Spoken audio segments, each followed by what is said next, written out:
How's it going? Nice to see you. I'm fine.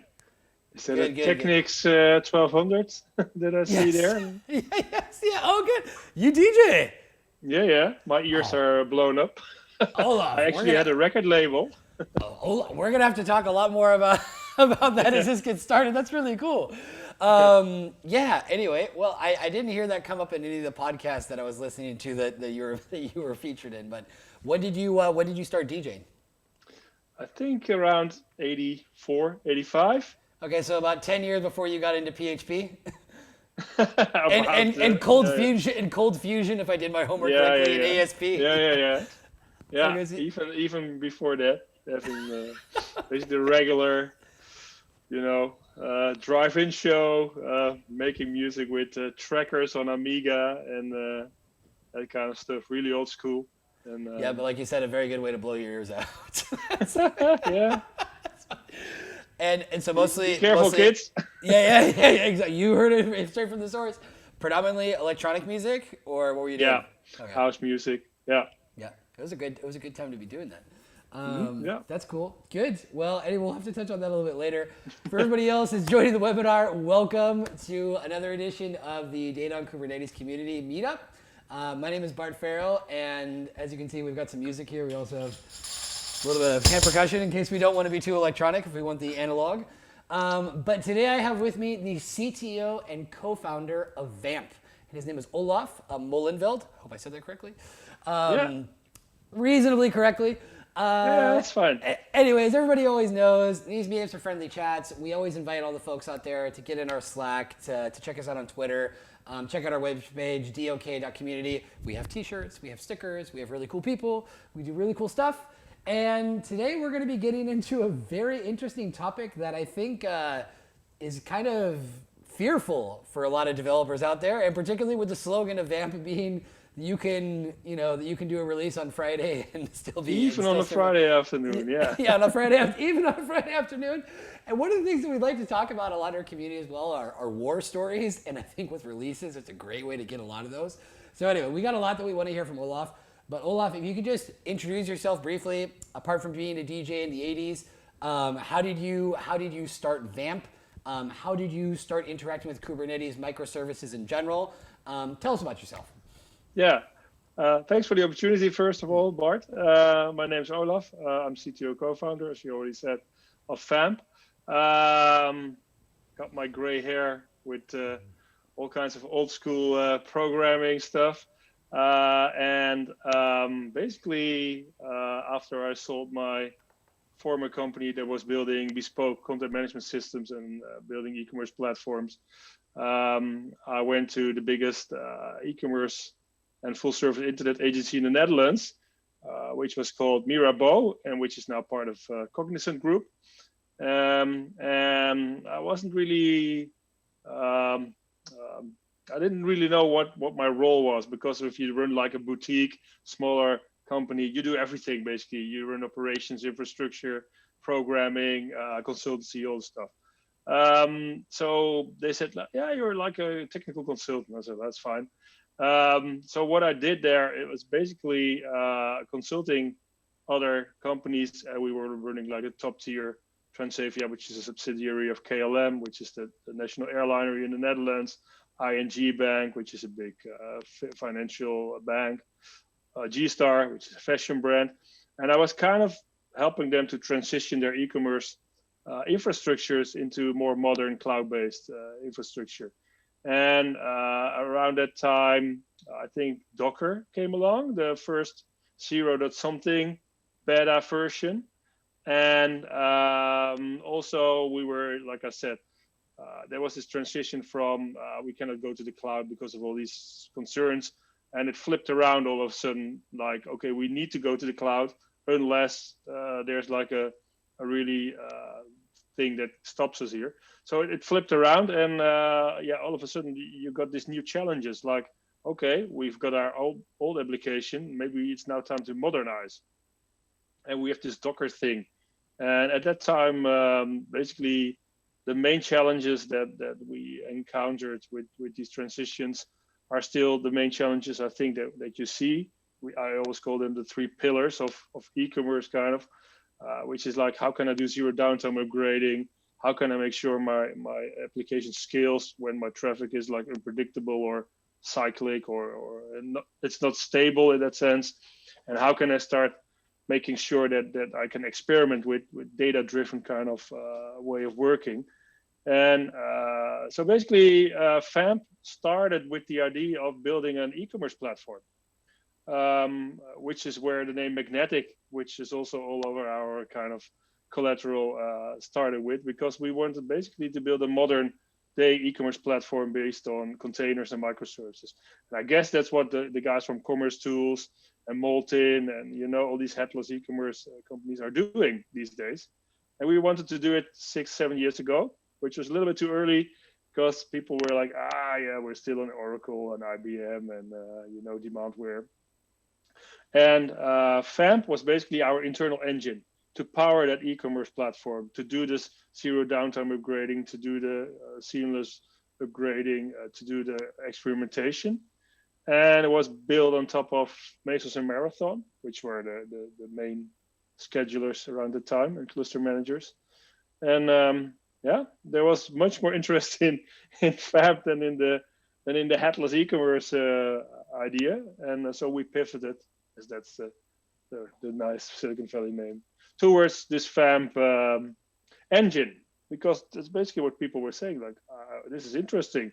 We actually had a little slider, which you could pull from version 1 to version 2.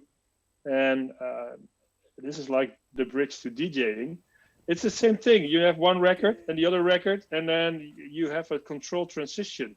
And you can screw it up, or you can make it really sound smooth and nice. And it's something that most people don't appreciate about a lot of people. Don't realize how many DJs are good until they hear a bad one. Just for everybody who's out there, it looks really easy, but the beat matching is not as simple as it looks. So anyway, it's good to keep that in mind, the balance that you have to have. Yeah, and I think the main thing there was that as consultants, as like solution architects, we are used to talk to the business side of companies. Like, okay, what do you want to achieve? When is there value in it? And giving these people control back, basically with giving them the slider. And all of a sudden for them, it was like, wow, so I can kind of grab a slider and see different versions appearing in the browser. And if it's not working, I can just slide it back again. And I guess that's where it started. And these things are still very important for what we do in these days. Making complex technology easy to use, focusing on business value, end user experience, and basically allowing you to be safe and controlled in your releasing of software. Yeah. Now, interestingly enough, though, just to go back to the name really quickly, is because Vamp in the software world and marketing world, we're talking about web pages, revamp. This is a word, vamp something up. But in this particular case, what does Vamp refer to? It's an acronym. And my co-founder at the time, Tim, who's now the founder of Checkly, which is also a very cool thing. You need to check it out. It's API monitoring as a SaaS. But he kind of came up with the thing. Because we were making music together. We actually had the record label together. So that's the link again. And we were always brainstorming. And then it's like, very awesome microservices platform, Vamp. Okay, that's cool. And but it's also confusing, to be honest, because at that time we were still setting up that kind of e-commerce platform. So we didn't really know clearly what the focus area should be of what this Vamp engine. It was our own internal thing, it was a little joke. But it's interesting how some of those things happen. What starts as an internal joke or an internal tool that eventually is like, no, there's actually real value in this. We can start sharing this with customers. Yeah, it's Slack. Of course, clear example. Yeah. Very, very clear example. Yeah, but I think it is it's totally true. I mean, a lot of people talk about it. Let's say, okay, you have an idea, you start building it. To achieve that idea, you need to solve things that are not solved yet. And basically, often the idea is more like something that you really love. It might not be a solution to a real problem, It's more something that you envision and you want to kind of realize.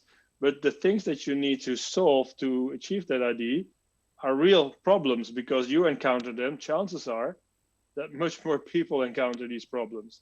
And I think this is kind of like a little bit of like philosophical, but it's about the journey. You start a journey to go somewhere to achieve something, and during the journey you need to solve certain problems. It's like Dora the Explorer kind of, and these solutions, these are probably more valuable or just as valuable in the market as long as you can talk about it and people are exposed to it.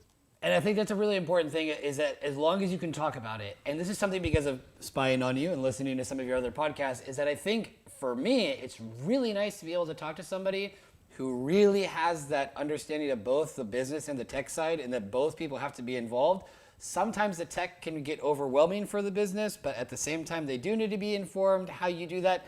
I'd like to know, sorry, how you bridge that gap. And as you said, like, oh, it's a slider. Like, we're going to translate this and make this really simple. One of the things that happens frequently when I'm explaining that I'm working the data on Kubernetes community is people say, wait a minute, what is Kubernetes? And so having to explain that, how do you explain Kubernetes to a business person? That's an interesting one. So I think these are two questions. So one specific, how is Kubernetes? How do you explain the value of Kubernetes? And again, for me, it's all about value creation. And that can be technical value for technical people, like making your daily job easier. But in the end, everybody, I think, in an organization wants to service their clients, their users. And so for me, Kubernetes is basically a mechanism or an abstraction layer that makes it more robust and scalable to run workloads. I mean, it's like the next level of putting X versions of something behind a load balancer, which is one thing. It's the auto scaling, either horizontal or vertical, but also moving things around when stuff breaks or fails. It becomes more robust, and I think it's, in that sense, it incorporates a lot of these learnings. Obviously, the Borg kind of story, Google internally, but it incorporates a lot of these learnings, how to make a more robust distributed application with standardized APIs on top of it, without having to build that stuff from scratch, which we needed to do in the past. And that's where we can say some of the business value comes in because of the time and resources that were necessary to dedicate to building those things from scratch. So as I'm saying, You're like, okay, the explanation, let's imagine I'm a business person. All right, I get it. Where's the money in this? How is this going to improve our business? And as a person as well, too, that you've been in this entire evolution. And also my first contact with Kubernetes is because I was working in an e-commerce software development company. And that's where, like you said, is that it kind of grew out of needs.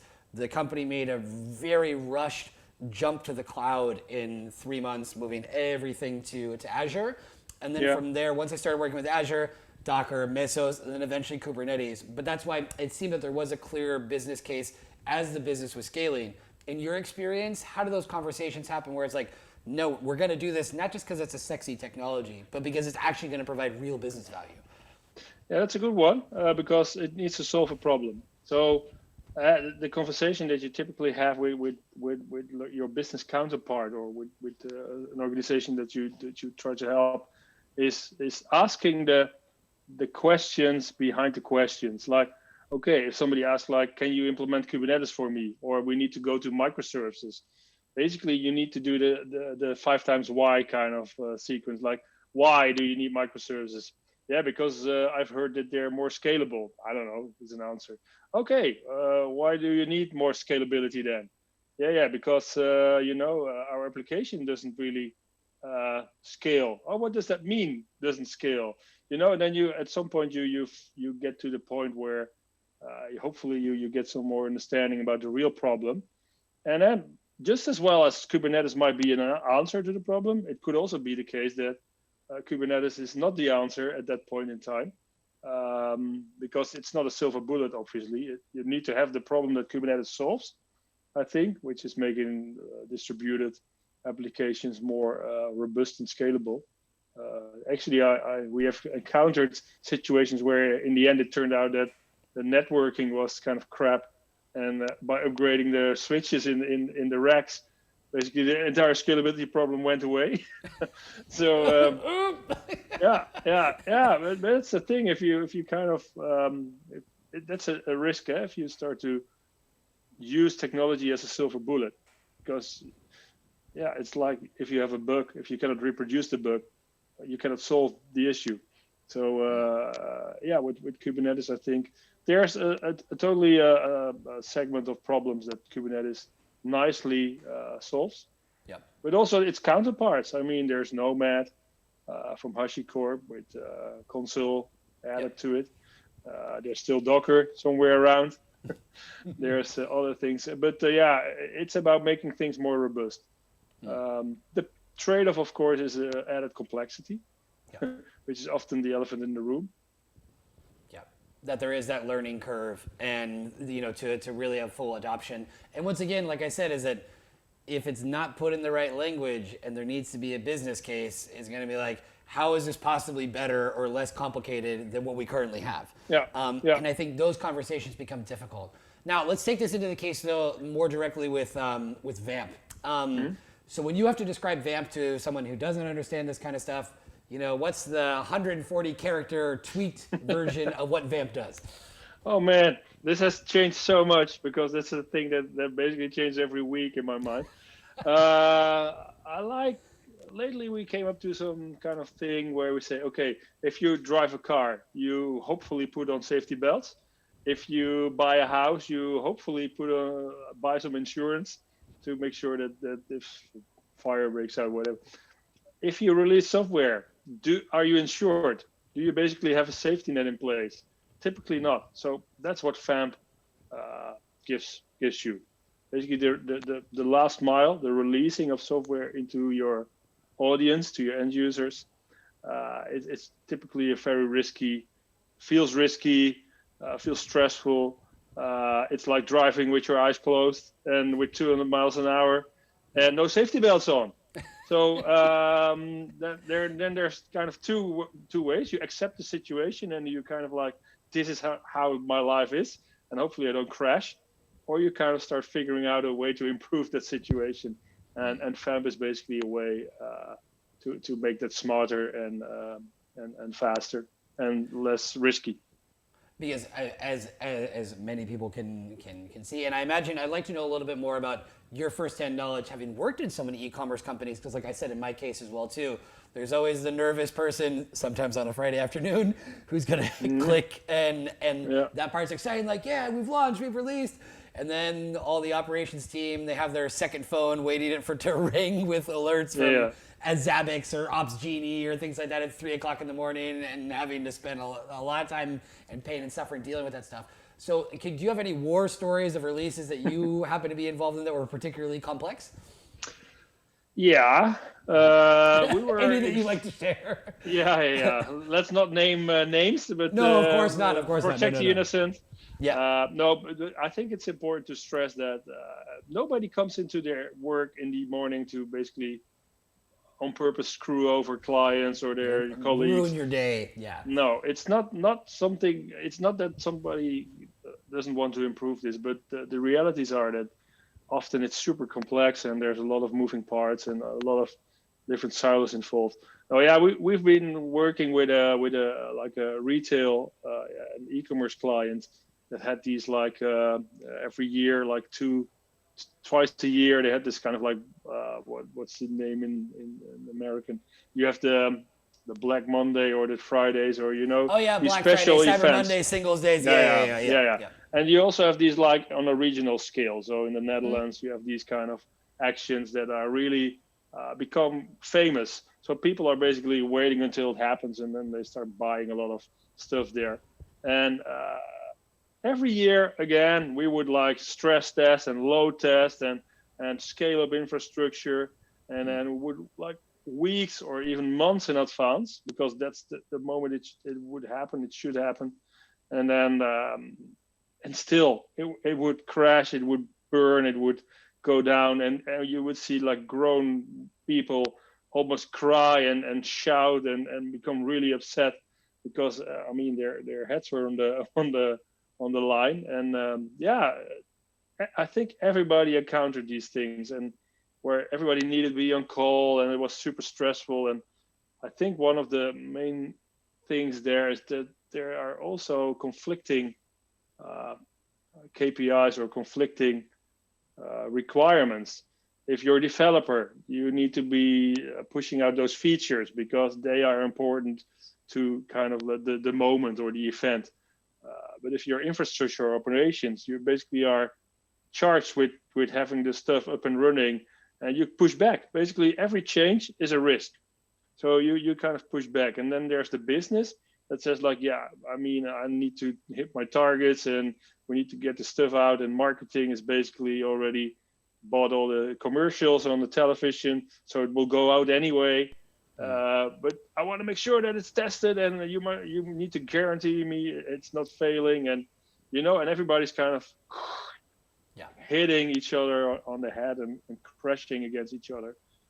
So people are basically then not collaborating because their kind of objectives are competing. And so you think that as an organization then that Vamp provides that sort of outsider perspective of like, no, don't worry. We know that these things can be complicated. We've experienced this ourselves. So we have a very clear way of structuring that. Is that sort of an advantage you could say that you offer as being external? Yeah, I mean, there's two dimensions, I think, to it. One is that you, or maybe three, we provide like a quick feedback loop.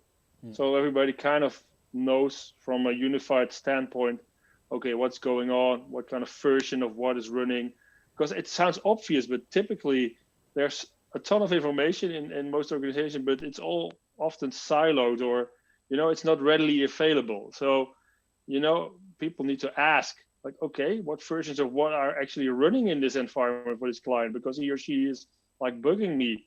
Why is that? Because the other clients are not harassing me, so obviously something is different there. What versions are running? So this information, this single pane of glass that is shared over all the stakeholders is, I think, super crucial. Having the safety nets in place, basically having the tools to segment your rollouts in different sections, and having that safety net in place, so you have much more control, the slider basically. But then in an automated fashion. That's already super valuable also, because people often don't know that it exists. They're like, yeah, we have flags, but developers use the feature flag, and operations can like maybe go into CDN or DNS and set up some static kind of split, but not me as a less technical person, basically clicking like steps of my release flow with segments, that's a different kind of control. And then the third thing is basically sharing metrics that are important to the quality of experience. Your end user doesn't really care about CPU load, memory usage. All these Kubernetes metrics, they don't care. It needs to be snappy. It needs to be up. My colleague Jason is always talking about, it's like if the electricity is running, that doesn't really mean that the shop is also open. These are two different things. So the last thing is we try to kind of incorporate all kinds of different metrics, from analytics tools, from APM, from technical, from the network, into what we call like Vamp health, which is like aggregated top line budgets. So everybody's kind of looking at the same KPIs, and Vamp kind of forces you or helps you to sit together, business development and operations, and talk about, okay, what kind of metrics do we need to observe, and when do we know this is good, when do we know it's kind of degrading, when do we know it's wrong or bad, and what are our mitigation steps that we want to take. And it's an interesting discussion, because it's almost like Lean or Six Sigma, because things can also be too fast. For example, people say, why is it like 2 milliseconds? Why? Because other things are like responding in 2 seconds. Why? So you start to talk about balancing end-to-end pipelines. So these three things, I guess, having unified view, having these metrics, shared metrics, and having safety nets and controls in place that allow you to reduce blast radius, I think help. That, no, I think, and once again, is that making it simple, is providing a methodology for the companies that like, don't worry, we're the experts here. I want to ask a little bit about though, like in this marketplace, we can say related to, deploy pipelines and release orchestrations. Obviously, there are other players and some pretty big ones. If we can talk about GitHub, GitLabs, Azure, et cetera, and we could probably name a lot more. What is it that Vamp provides that we can say is a unique selling point to differentiate yourselves from those other players in the market? Yeah. So we basically zoom and focus really on the releasing part. So we make this big distinction between technical deployments, which are, the CI part of things where you build artifacts and you kind of bake them into maybe a container or a jar or whatever runtime you have. And then you push it into an infrastructure and you make it run, which is kind of like the technical side of things, which is what we don't do. But we take it over from that point on, which is what we call the last mile or the releasing part, which is more a process thing. We say, okay, now this thing is running, but it's running next to the old thing. There are kind of two versions of something. So what is now the process of going from one to the other? So that's the important thing, to automate this entire release process.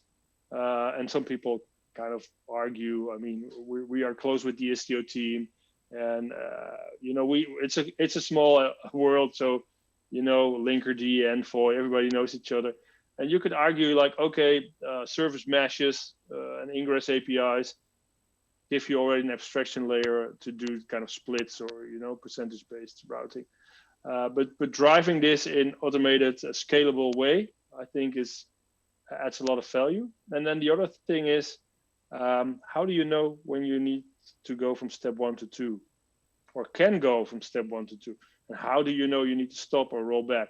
So that observability part is crucial to the thing, because these are, again, those customer-focused metrics. How do you know you can safely go to the next stage? So pulling all these metrics together, applying like smartness to it, anomaly detection, SRE style budgeting with SLIs and SLOs. That's typically hard. I mean, one important thing for Vamp is, like I said, we want to democratize these complex technologies. Not everybody has SRE engineers in house. Not everybody has like 10 DevOps engineers. But a lot of people are containerizing and servicing their application and moving to managed Kubernetes stacks on cloud vendors, and then they kind of walk into that wall. Like, okay, how to do these things? Because it's hard. I mean, doing Hello World with Ingress or Mesh, that's okay. But then the next step. So I believe there's a lot of. Basically, I want us to be kind of the WordPress of release orchestration. I mean, WordPress, you can have all kinds of opinions about it, but I mean, you can add a plugin and update it, and you can modify it and customize it as much as you want, or you can just stick with the most basic format possible. It works. It just works, and I mean, what's happening under the hood, you don't really care about. And, Now with all this, all right. So once again, in my previous company, working with lots of e-commerce customers from all over the world. With some of those days you were talking about, like Black Friday was huge. There were weeks of preparation, war rooms, and all that stuff. And then also Singles Day in China, Cyber Monday, all these other big days. A lot of what was talked about is, how one thing are the sales, but the other thing is the data. The data that we're getting, and these stickers of data is the new bacon, and this was some years ago. But then also on top of it, and you were also already mentioning dashboards with metrics, is that it's not just the data; it's really about the insights. But I'm just saying, in Vamp, what's your approach to data, and then from there we can look a little bit more about your approach regarding data and Kubernetes. Yeah. So like I said, there's more than technical data. There's APM data. There's analytics data, there's security data, things like Sentry.io, that kind of detect all kinds of issues in web apps or mobile apps. And the value lies in collecting all that stuff together and making some kind of informed decision based on it. The more data you push into a system, because there's already a lot of data out there. I mean, typical organizations collect tons of data, but making use of it, making it actionable, as we call it, that's a different ball game. So, so how to kind of start comparing things and taking care of cycles. You know, you have like weekdays and weekends and day and night, and if you're a global operation, you follow the sun kind of. So these things are important.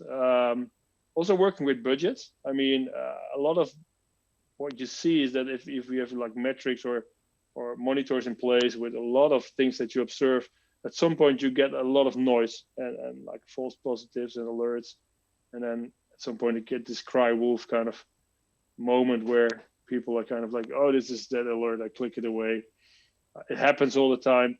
So having something that kind of keeps noise below the noise floor and only alerting you if something really needs to be looked at, I think that's important.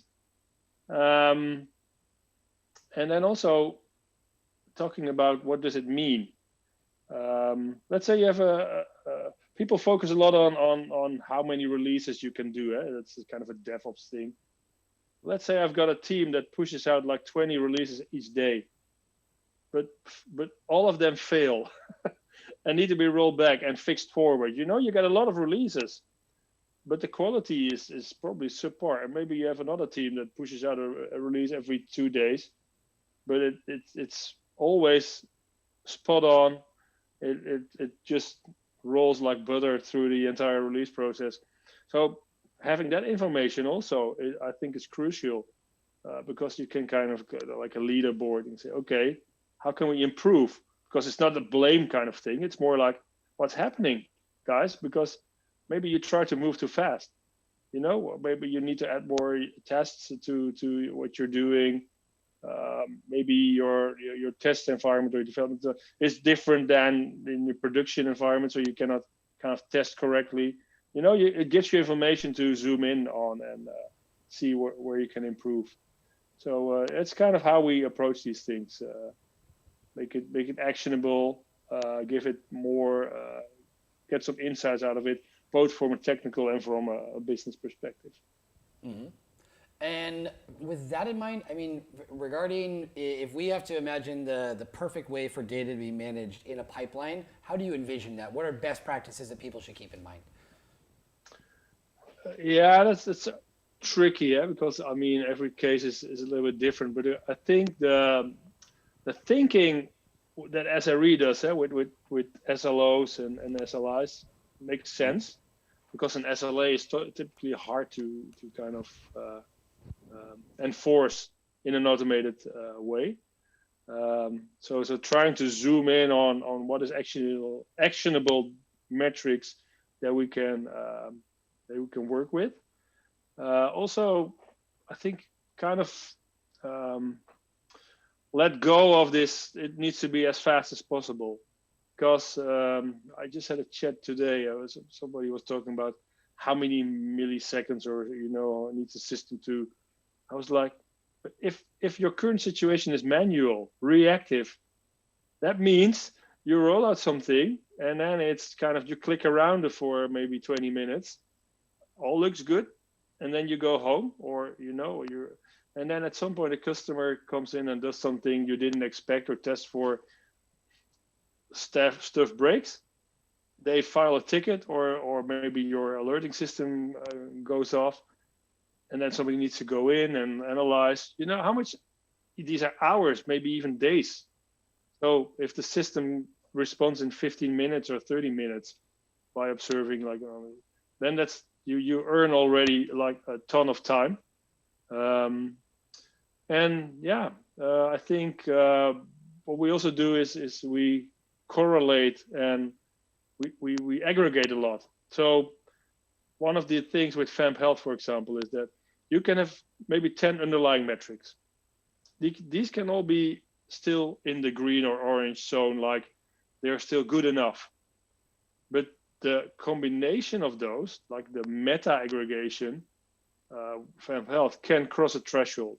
And that means that we can say, okay, all the underlying things look good, but the overall thing shows us that we are not comfortable with this.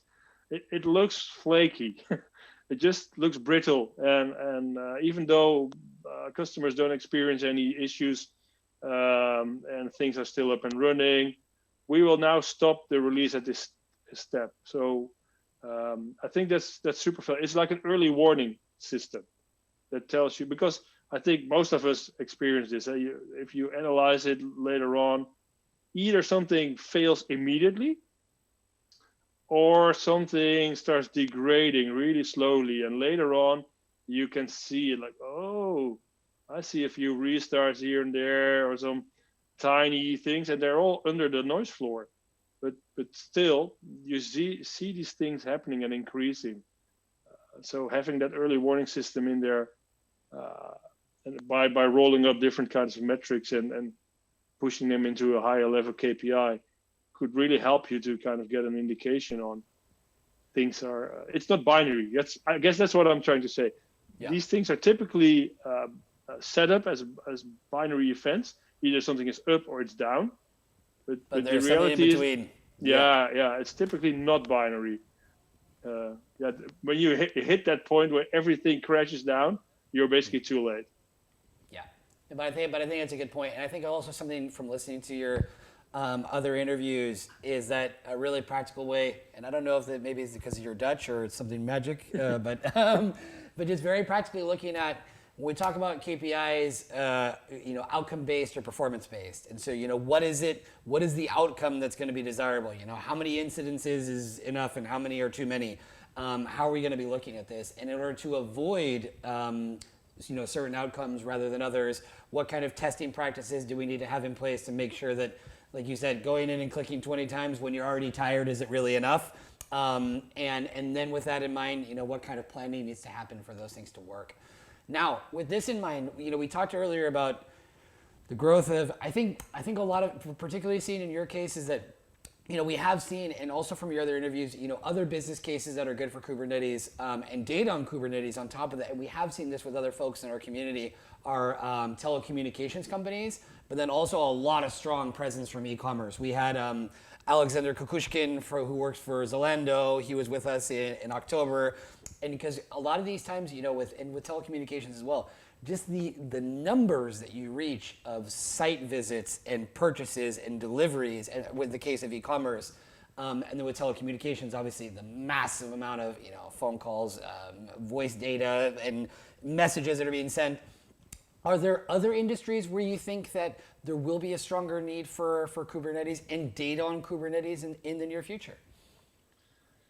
To be honest, I think technology like Kubernetes will be abstracted away. So it will be kind of like infrastructure, like electricity or water.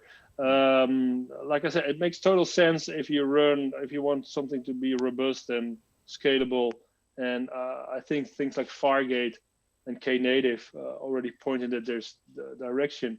To be honest, I mean, we're all like fascinated by technology. We want to understand how things are working. We want to read the Borg paper, and figure out how this stuff works. And that's totally understandable.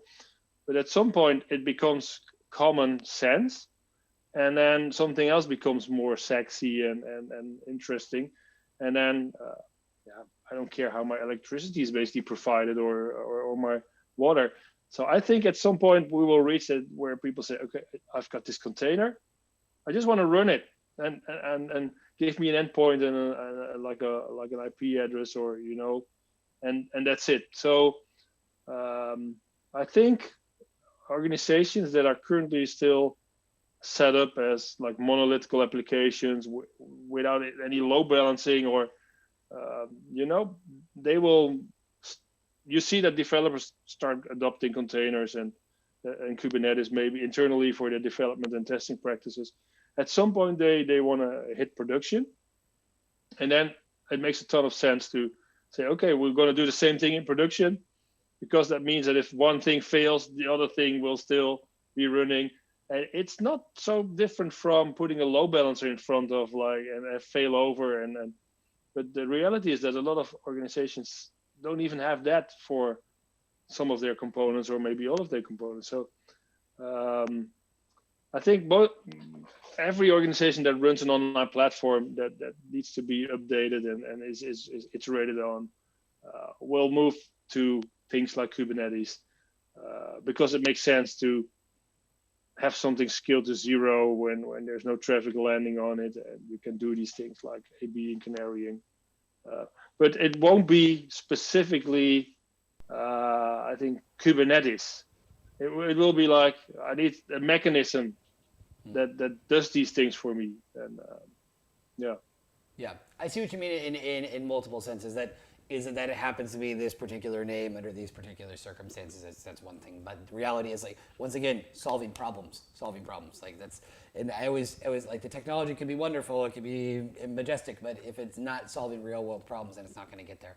In that sense, one of the big debates, obviously, for our community is, pushing for the idea that you can run stateful workloads on Kubernetes. It can be done, that it doesn't have to be all stateless. In your mind, how could, what problem does that solve, and what business value does that add? If we're talking about, yes, do everything statefully with an operator, this can be done this way and it makes sense. As a person who has to work a lot with the business side, how would you argument that? Yeah, it's there's this funny saying that the devil is in the data. And it's true. I mean, when we started 6 years ago, the topic came up every time, and it still comes up: how to handle my data. Like, we're talking about microservices, and they need to be stateless, and they need to move around. But what about my data and my schema, and and dependencies between those things? And to be honest, I don't have envisioned a nice, clean solution to it yet. If I would, then I would probably be in another business here. But I think having mechanisms in place that allow you to handle state and persistence in an easy way make total sense, because, like I said, also these more legacy applications need to be moved at some point. They need to be moved away. And so I don't believe that telling people to rewrite their architecture and redo everything, and I don't think that's a good story to tell, basically. I mean, some people say it like, you're doing it wrong. You need to change it all, but that's not, I think, not the reality of, that's not realistic. It needs to be in there, and luckily we see more and more features being added to support those kind of stateful workloads and persistence, and I guess it can evolve, it can improve, but I'm not totally sure how that would work. Yeah, I think that's sort of the question for a lot of folks in our community, is to find enough use cases to see, this is how I did it. So depending, if your use case is similar, then this might work for you. But it is a question of, once again, what's the problem that we're encountering, and is this truly the best solution that can be diagnosed in order to handle it? What's funny with all this as well is that I don't think there's any other element of the world where the word ephemeral is used so frequently as it is in this. Because normally it has like a mystical, spiritual sort of connotation. But it's an interesting thing, because it all ends. Data is powering these applications. I mean, without the data, there's nothing. And but I think we have a tendency to think about solutions in a technical domain. I also did that, kind of like, there might be like a nice clean solution for it, but often it's also a process, or it's like architecture. And for example, with dependencies between data structures, versioning of schemas, and microservices that you want to version and you want to update, the answer typically is, you need to solve that in some way on an architecture level or on a versioning strategy. And I always try to explain it in the way that I say, okay, if you purchased like an API from a third party or SaaS service with an API or an SDK, how would you like it if it will change every week and it will introduce breaking changes every week or month? You would be pissed off majorly. You would leave.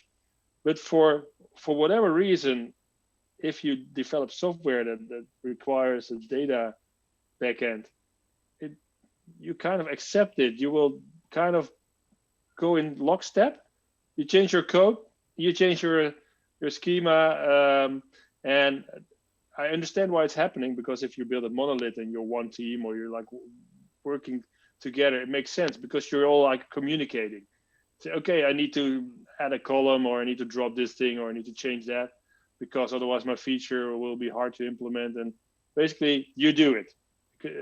But the moment you start splitting out into different teams, this microservice kind of way of thinking, where they need to operate independently, you need to act internally as if you're like a public API. And I think that it really touches also this like dependency management. Like internally, you also need to think like, if I change my API or my database schema, how will that affect my consumers, my clients, which are your colleagues? But still, I mean, and you need to assume that they are pissed off at you when you introduce breaking changes, or just do undocumented stuff, or just assume that they will encounter the thing or they will figure it out. Yeah. No, I think interestingly enough too, just today I was able to download the report from Vamp that I do recommend everyone. Maybe we'll post a link because I saw it posted by Joey. And one of the key things that came up, I don't know how many people exactly you interviewed. Maybe we can talk a little bit about that in a second. But basically, a report identifying, different trends and things like that to be thinking about for 2021. But a lot of the things that came up with a lot of folks was mentioning dependency chain or dependency hell, or ensuring that that they can be indeed released independently when talking about software release orchestration release. Sorry. So yeah, anyway, there's a lot of really good stuff here. Is there anything that you'd like to touch on maybe that was mentioned in that report? Because like I said, I do see a lot of stuff here about dependency, but also stuff about microservices, Kubernetes in general. Anything you'd like to add? Yeah, I was surprised. I think we talked with about like 300, or we got responses from about 300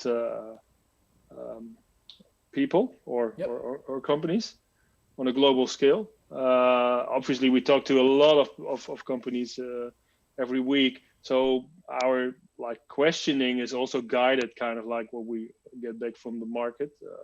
So in that sense, I think what we asked about is kind of fed by much more discussions. But I was surprised by the adoption in production, to be honest. Because I still remember there was this report on the adoption of containers at some point a few years ago, and it was like huge. And then you started to zoom in, and I was like, oh, but the workloads are kind of like they have a lifespan of a few seconds. Like, okay, but that's not that. These are kind of batch processes or test runs, and not real long-running production servers. But now I think I was surprised by how many people are actually depending on things like Kubernetes and containers for production. I would have expected that there would be less. I see that, and also because just looking at some of the other metrics, the most used monitoring tools we see stuff about, whether about Splunk, Prometheus, etc. But then looking at business monitoring tools, 23% don't use any. So we have this contrast of an increase in Kubernetes while still having a lot of folks out there who are still not even using any basic business monitoring. And sometimes you ask people like, do you have Google Analytics installed in your webpage so you can see where the traffic is coming from, the bounce rate, the session rate, these kinds of basic things? Oh no, I have no idea. It's like, well, you might want to start out with that. So you're kind of surprised to see more and more adoption than of Kubernetes. Yeah, that was surprising to me. Dependency hell, not so much. I was enforcing my thoughts on it because it pops up all the time. Like, how can I make sure that things don't break when I update this thing and it requires the other thing.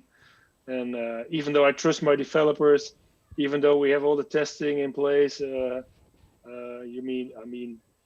stuff still kind of breaks. There's leaky abstractions. There's data sets. We're a Dutch company, which is a European. There's all kinds of security and privacy. That's right. laws. GDPR, Chief Data Protection Officer. And that's a really unique thing, too, to see what's going on right now all over the world with different ways of looking at these things. But it brings in a whole nother factor and cost for anybody who's going to be working with European customers. It's true.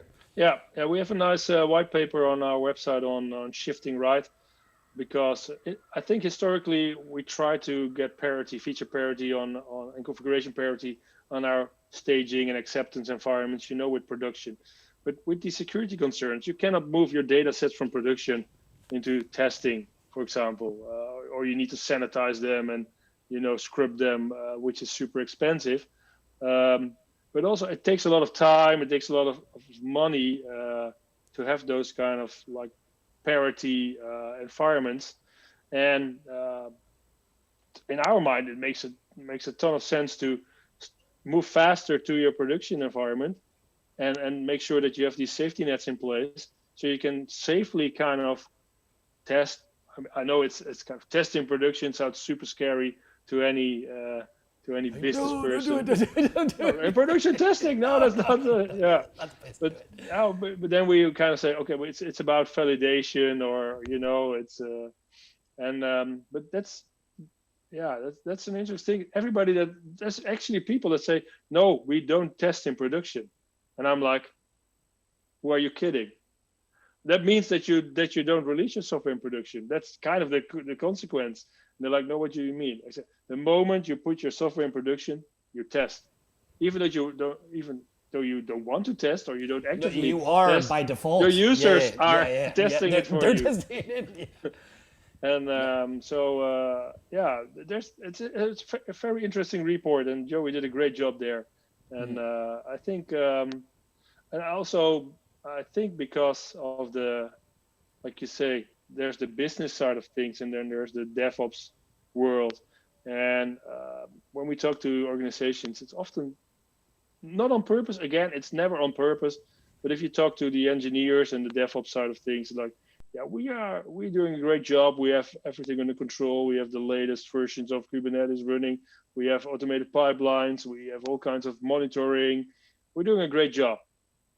And then you talk to the business side of things, and they're like, yeah, I'm a little bit stressed because I never know what's kind of going on. And if the client calls me, I need to file a ticket in Jira, and then I need to wait, and I've got like not zero transparency, but I don't know what's going on typically. And I still think that there's the window should be open between those kind of silos, because in the end you're both trying to service your end users, and also manual expertise. I mean, who knows the ingress controller and can debug the logs, and and there's still often a lot of not manual steps to take when you do something that's common that you do every day or week.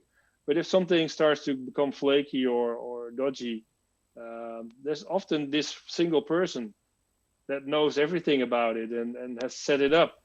And that dependency is really stressful for the business, because they're like, yeah, what if this guy leaves or goes on holiday or gets ill? Or particularly right I'm now. in a mess. So aligning those and getting them aligned around the client, I think, is still important. Yeah. That's a super good point, and that's the thing, because it seems that sometimes technology is at the center and not the client, or not the customer, not the end user. And that's where, and I always mention this, but the epic battle that I saw in a company in the DevOps area regarding Jenkins or Team City, and people almost killing each other over this. And I was like, is this really, do the customers care that it's one thing or the other? The egos and the passion really, really came out, as well as having dev centers in different countries, which automatically causes friction too. If anyone's thinking about doing that, But that's actually really, I agree. In the end, it's about the end user. And like you say, internally, you can be passionate and you can argue about these things. But actually, one of the use cases that we encountered a few years ago was there was this religious discussion between Couch versus Mongo, powering a microservice. And they were kind of moving away from regular SQL backend. And I think we used Vamp to kind of send 5% of their real production traffic to Couch and 5% to Mongo and then 90% to the current thing. And basically shortcutting the entire discussion, because everybody will come up with these blog posts, and these reports and these stress tests and, and then it was like, this is our clients, this is the data this is how they use our system, and let's observe what was. But the end result was all three of them were performing just as well. So I think they just stuck with what they had. At the end of the day, after all these arguments or whatever, it's like, oh, actually, no, we're just. And that's why I think people need to have, we can say, a thick skin or a little bit of patience, but also just realize, everyone's gone to different universities, has worked in different companies, so it's normal people are going to be more comfortable with one than the other. But getting so furious about this, anyway, I think that there are more important things in life to worry about. Yeah, but the thing is, if you have the tools in place to actually allow you to do these things, you kind of put the safety nets around it, and you can experiment in production. Then you kind of can collect data and can make informed decisions. Yep. Which is I think super valuable. That is, and then you can say, look, you did really have a point there, because this is what we're the insights that we're getting out of this. So anyway, no, I think all that stuff's good, and also you've seen plenty of different technologies come, plenty of different technologies go. Getting really really attached to one or the other, I think can sometimes be a little bit risky, but it does happen, and there are other reasons behind that. We're almost out of time, but in every I could stay for much, and we didn't even get to talk that much about DJing, so we have to have you come back so we can spend. The thing is, one of my dreams is to find a way to connect either an MPC or a turntable to something where we can start putting running stateful workloads on Kubernetes. So anyway, we'll have to. That's a pending project that we have for 2021. I actually saw a guy connect a Novation launchpad to containers running somewhere. That's what that's exactly what I want to do. Triggering, scaling. I think it would show the scaling up and scaling down on the LEDs, on the buttons of the device. Yeah, it's awesome. That's right. If you can, I would love to see that. If you can send that later. I sent you that Python. Yeah, please do. I think it's the guys from QAware, the CTO, who made that. Okay, Python because for me there's a really obvious connection here. It's like we can generate a ton of information, a ton of data, a lot of stuff going on, and then to be able to have this going on at the same time. So anyway, that's good stuff. But before we go, we always give our guests a couple of gifts. And one of them is we have our graphic recorder, Angel, who's doing visual thinking, drawing the stuff that we're talking about. Gorka, can you share the screen? So you can get Angel's interpretation of the things, the things that we were covering. Angel is also a musician, so he was very quick to pick up on the DJ comments. And then we got a little bit of all the other things that we talked about, so we'll be sending that your way. And another thing that's also quite curious about this particular meetup is that you were talking about the last mile with all the stuff that you work on related to release. And we actually collaborate with an NGO that's based in California that's called The Last Mile, but for different reasons, because they help incarcerated people and formerly incarcerated people learn programming skills so that then upon release, that they can improve their chances of getting jobs. So that's tied in very, very nicely today. Very nice. Yeah. So anyway, thank you very much for your time, Olaf. And we'll definitely have to be in touch. And if we ever have a Kubernetes event, DoK Kubernetes community event, we may need to have you DJ. So I'd love to. That would be really, really good. And so everybody knows as well too, we're also starting to do now monthly meetups in the Netherlands. This Thursday will be our first one, but the idea is to do it every month. So Olaf, you're definitely going to be back. We're going to be bringing more Dutch people. They're going to be in English, although I tried to ask if they could be in Dutch, but I understand we want to have want to be as inclusive as possible. And also Dutch people speak English really well. So this Thursday we'll be doing our first, but like I said, Olaf will definitely have to have you back on a panel discussion with some other Dutch folks to see how you think about solving problems and business cases. So anyway, thank you. Yeah, thank you very much for asking me, and thank you, Angel, for the beautiful drawing. Yeah. And really appreciate it. Enjoyed it. My pleasure. Thanks a lot, Olaf. Have a good one. Thank you. Have a good one. Care. Stay safe. Bye-bye. All right. Bye. Cheers.